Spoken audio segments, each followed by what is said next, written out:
Video I am showing you how you can turn off post sharing to Instagram story.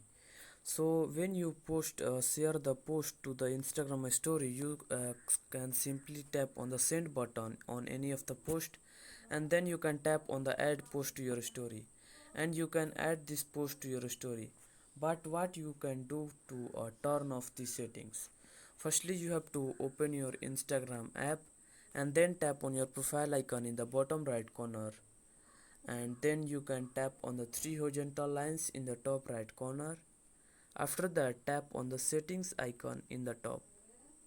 When you are here, tap on the privacy and then scroll down, and in the interactions tab you can find the story. Tap on the story, and here you have to scroll down, and in the sharing tab you can see the allow sharing to a story, and it is saying that other people can add your feed posts and IGTV videos to their story, so your username will always show up with your post.